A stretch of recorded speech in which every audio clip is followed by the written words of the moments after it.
देखिए या शीत कमल में कहते हैं कि कब मैं धौस मैं दे दूं। भद्री महाराज का मन होता है कि सीधा भीतर से मैं छलांग मार के मैं नीचे चला जाऊंगा। सूर्या भद्री महाराज अब ये शीत कमल के भीतर से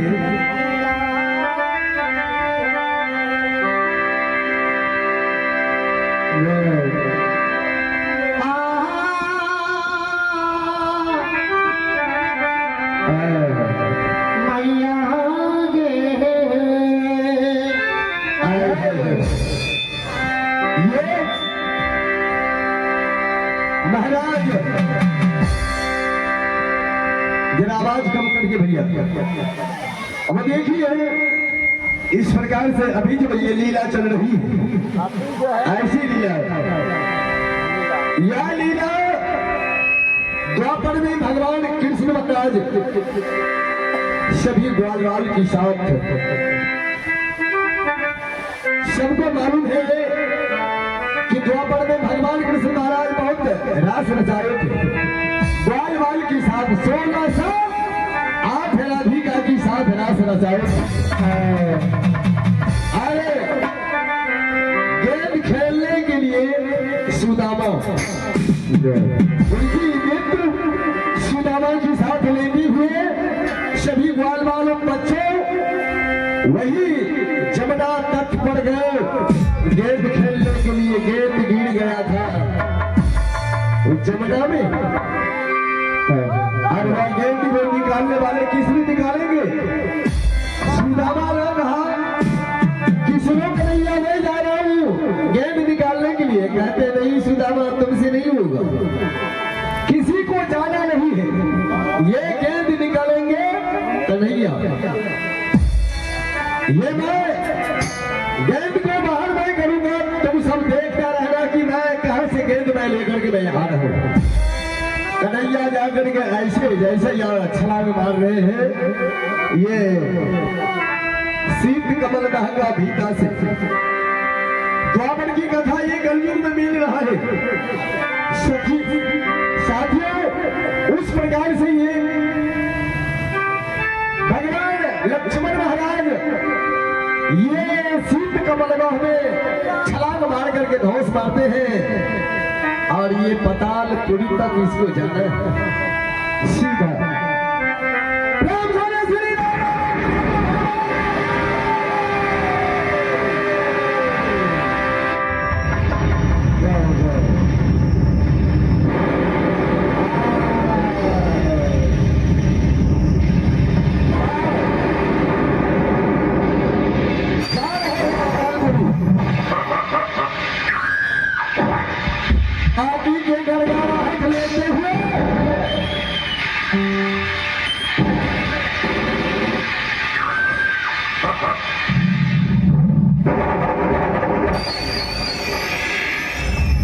पतालपुरी तक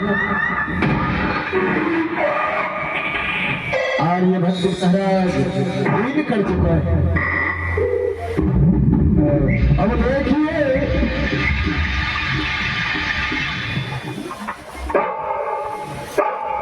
भक्त महाराज ये पतालपुरी पानी की गड़गड़ाहट मार कर सीधा पताल को लीन कर चुका है।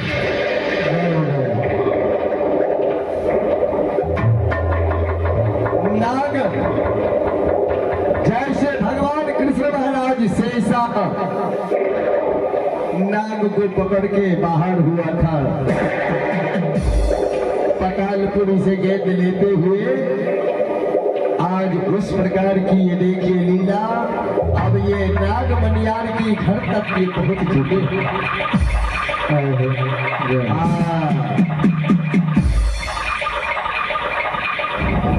की गड़गड़ाहट लेते पतालपुरी में जाकर के नागिन के घर पे जाकर के खड़ा हो गया। और महाराज देखते हैं नाग मनियार सोए हुए हैं, नागिन तो देख रही है कि ये नाग की पति की सेवा में व्यस्त। बद्री महाराज आवाज लगा रही है, आवाज लगा रहे हैं नागिन को। ओ माते, ओ माते, नागिन माते, ओ नागिन माते।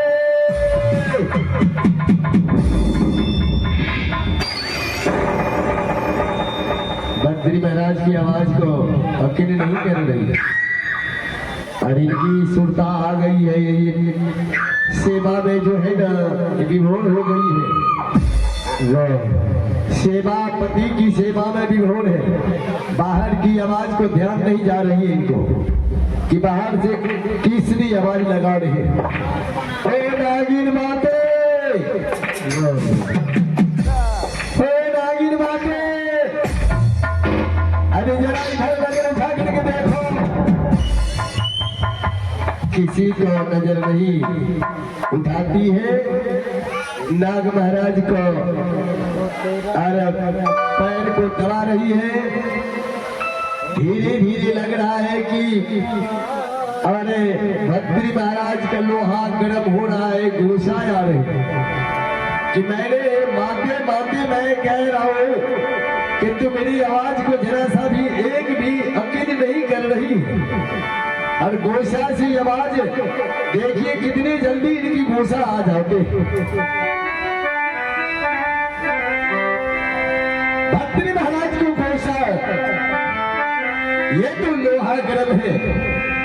बद्री महाराज कहते नागिन, एक मिनट, ये सारी तुम्हारे लिए पति की सेवा व्यर्थ हो जाएगी। ये तुम्हारे पति का सेवा तुम्हारी कोई कार्य का नहीं रहेगी। अरे इधर देख, तुम पगली कहेगी। अगर तुम्हारे मैं पति को मैं गिरफ्तार मैं करता हूं तो मैं भी सोच रहा हूं कि ये कोई पीड़िता नहीं, ये कोई पीड़िता। और ये बात नहीं है, इसलिए सोए हुए जानवरों चाहे मनुष्य हो, मरे हुए मुर्दा की तरह हो जाते हैं। अभी ये नागराज निद्रा में है, निद्रा में सोए हुए। अगर मैं इसे मैं पकड़ लेता हूं तो मेरा कोई पीड़िता नहीं कहलाएंगे। अगर जगा करके मैं इससे पकड़ता हूं तो मेरा नाम जयकार होगा कि यह बद्री महाराज आज शेषा को गिरफ्तार कर लिया, नागराज को कैप्चर कर लिया, पकड़ लिया।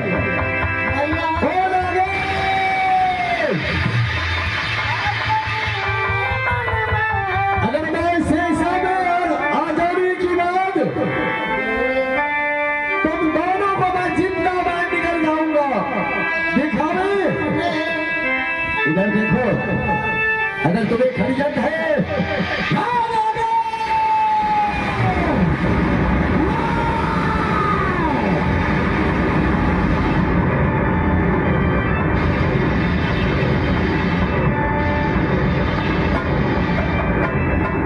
तुम अपनी भतार की जगह ले, अपनी भतार की जगह दुश्मन।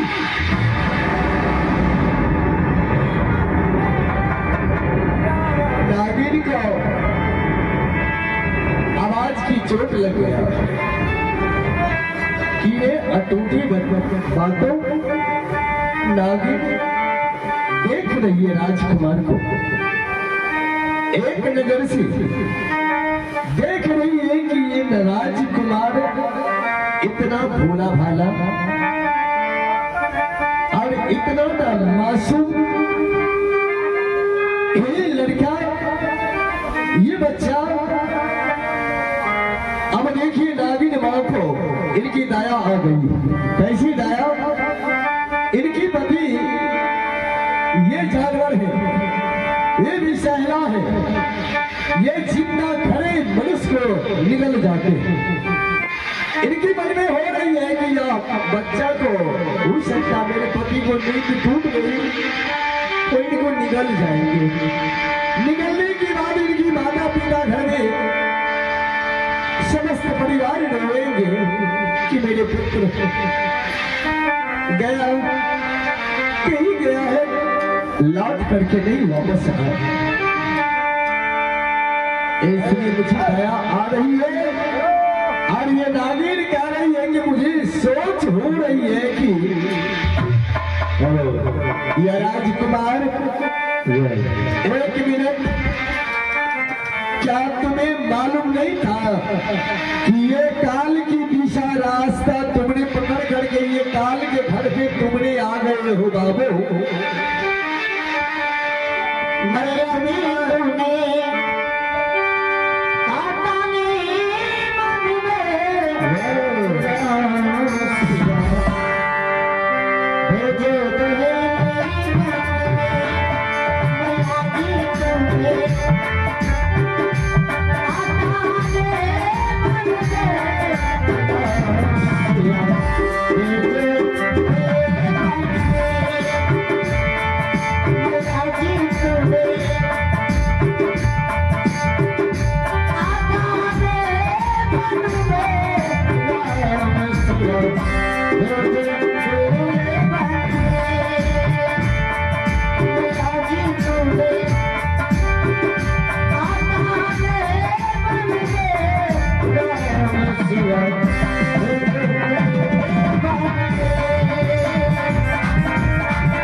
भगवान के दरबार महादानी धर्मेंद्र कुमार स्थानीय निवासी भगवान के दरबार में किसी दान दे धर्मेंद्र कुमार को उनके साथ परिवार के साथ मंगल कामना करता हूँ। ठीक छो, तोरा चलते है छो, हमरा चलते हाँ बिना दूध के बच्चा पाले वाला है सब। तोरा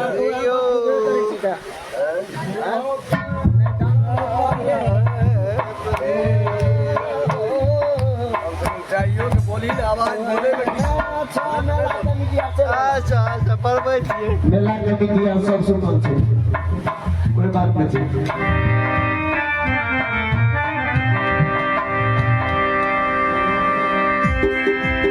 नागिन बात अब ये राजकुमार को समझाना है कि राजकुमार तुम्हें अनाज तो भूल गया, मैं समझती हूँ कि तुमने रास्ता तुम्हारे भूल गए हो। इस रास्ते से तुमने आए, ये काल की रास्ता है। और इधर देखो मेरे पति सोए हुए, हो सकता है कि कहीं इनका निद्रा टूट गया, मनुष्य की गंध आ गई इनकी नाकों की श्वासी में, तो तुम्हारे जिंदा निगल जाएंगे, तुम्हारे माता पिता रोएंगे, तुम लौट करके अभी तक तुम चले जाओ। राजकुमार कहते हैं सुनो, एक मिनट नागिन, ये बच्चा तुम्हारे नाना का चच्चा लगेंगे, समझिएगा, तुम्हारे नाना का चच्चा है। हाँ, आइए तुम जो सोच रही है वो नहीं है नागिन।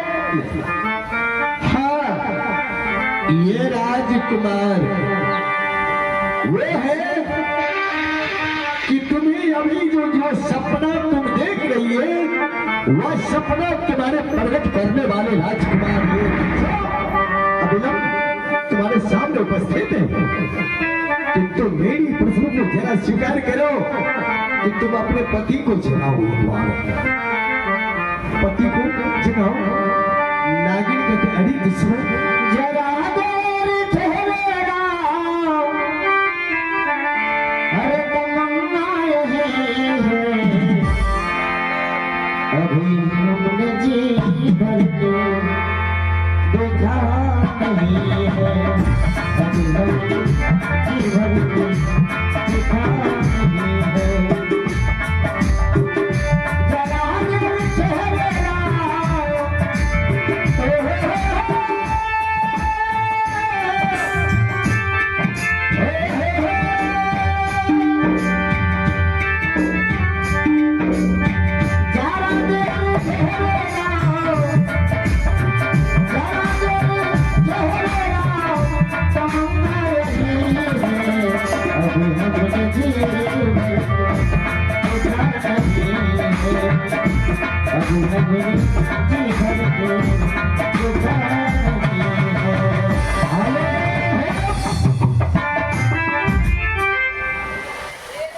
नागिन एक मिनट मेरी बात सुनो।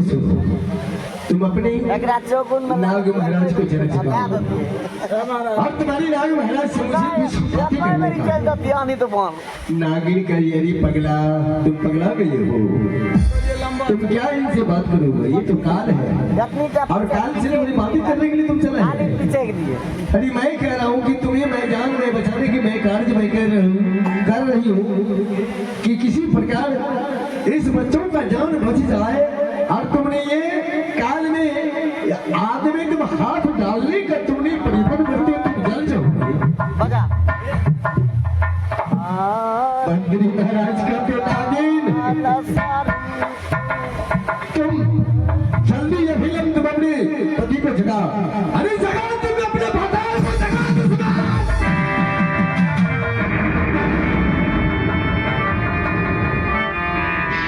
नागिन बेसाम आ गई, सांस और ये नीचे ऊपर होने लगी है कि दुश्मन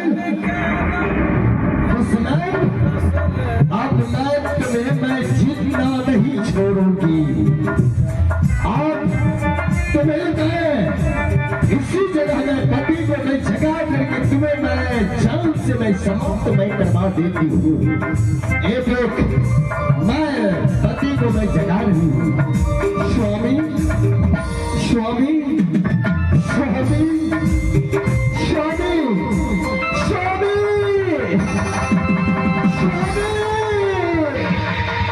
स्वामी जगो ना स्वामी। क्या नहीं जग रहे हो स्वामी? हमारे कवि को हेलो हेलो स्वामी एक बार की कौन स्वामी। नागिन की आंखों के आंसू नाग मनियार के शरीर के ऊपर गिर जाती है। नाग महाराज की जिंदरा टूटने लग गया, अनर्थी करने लग गया।